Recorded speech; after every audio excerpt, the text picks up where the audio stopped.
There's a number on your credit card statement right now that you don't want to look at. Maybe it's 5,000, maybe it's 30. The exact figure doesn't matter as much as what it's doing to you. If that's you, I want you to know something before we go any further. You didn't get here because you're bad with money.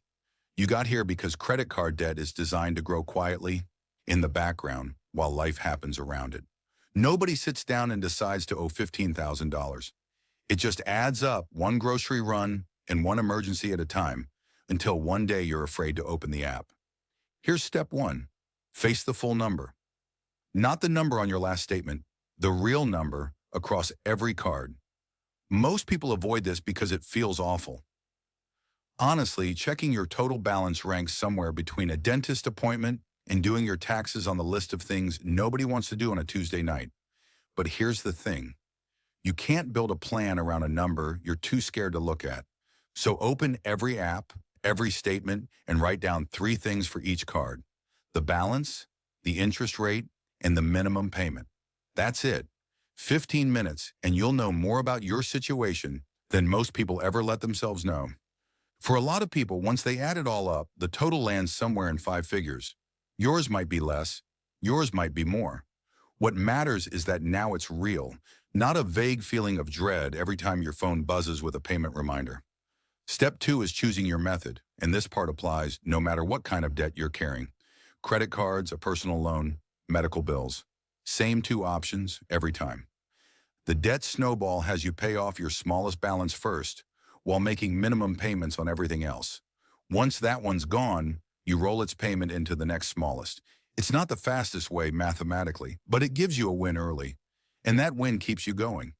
The debt avalanche has you attack whichever balance has the highest interest rate first. This one saves you more money over time because you're cutting off the debt that's growing the fastest. Here's my honest take. If you've tried to pay off debt before and gave up, use the snowball. You need the momentum more than you need to save an extra few hundred. Now, this is where it gets interesting, because choosing a method is not actually the hard part. The hard part is what happens in month 3. Step 3 is building in a buffer, and this is the mistake that derails almost everyone. People go all in on debt payoff, put every spare dollar toward it, and then a $200 car repair shows up. With zero cushion, that repair goes right back on the card, and just like that, the progress from the last 2 months is gone. It's a little like going all out on a diet, skipping every meal out with friends, and then caving completely the first time someone brings donuts to the office. Total restriction rarely survives contact with real life. So before you attack the debt aggressively, set aside a small buffer. $500 to $1,000 is enough for most people. It's not exciting, it won't feel like progress. But it's the difference between a plan that actually works and one that resets itself every few months. Step 4 is finding the extra money, and this is usually less painful than people expect. Look at subscriptions you forgot you had. Yes, that streaming service you haven't opened since March is still charging you. Call your credit card company and ask directly if they'll lower your interest rate. This works more often than you'd think, especially if you've been a customer for a while and have decent credit. It costs you nothing but a phone call and maybe 5 minutes of hold music.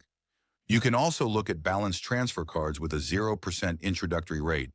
These can genuinely help, but read the terms carefully because the rate jumps back up once the promotional period ends. And if you're not careful, you end up back where you started, just on a different card with a shinier design. Step 5 is automating the payment. Whatever extra amount you found, set it up to leave your account automatically right after payday.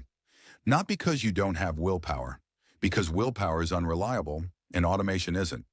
The people who pay off debt fastest usually aren't the most disciplined. They're the ones who remove the decision entirely. Let's talk for a second about how long this actually takes, because vague timelines don't help anyone.